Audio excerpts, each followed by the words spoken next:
Hello guys, সালামু আলাইকুম। আজকে বানাবো হচ্ছে আমার ছেলের জন্য বিকালের নাস্তা তৈরি করব। তো আমার ছেলে বিকালের নাস্তাতে আজকে মোমোস খেতে চেয়েছে। আমি খুব একটা ভালো মোমোস বানাতে পারি না, তারপরে ছেলের জন্য একটু ট্রাই করবো মাত্র, এই আর কি। তো মোমোস আমি তৈরি করে ডিপ ফ্রিজে সংরক্ষণ করে রেখে দিয়েছিলাম। এখন আমি সেগুলো সিদ্ধ করে নেব। এই যে আমি এইভাবে মোমোসগুলো শেপ দিয়ে নিয়েছি কয়েকটা। তৈরি করে আমি এগুলো প্রথমে প্লেটে করে ডিপ ফ্রিজে রেখে দিই, তারপর বরফ জমা হলে ওগুলো উঠিয়ে আমি একটা পলি ব্যাগে কিংবা কোনো বাটিতে জমা করে রাখলে সহজেই খুলে যায়। এগুলো এখন আমি পানিতে সেদ্ধ করে নিব এবং সসের সঙ্গে আমার ছেলেকে পরিবেশন করব। আসুন দেখা যাক তাহলে সেদ্ধ করার পরে জিনিসটা ঠিক কীরকম আসে।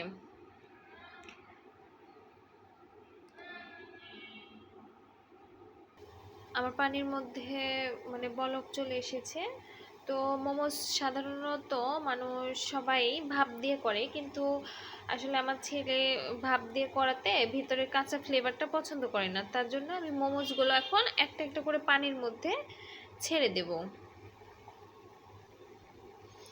এইভাবে ছেড়ে দেব, পানি গরম হয়ে আসলে আর কি।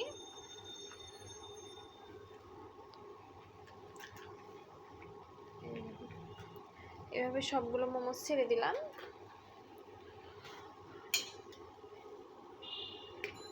এখন মোমোসগুলো সিদ্ধ হবে।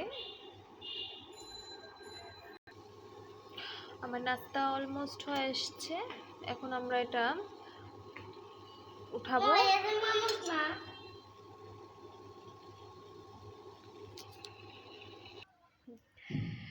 এই যে নাস্তাটা উঠানোর পরে আমার নাস্তাটা ঠিক এরকম হয়েছে।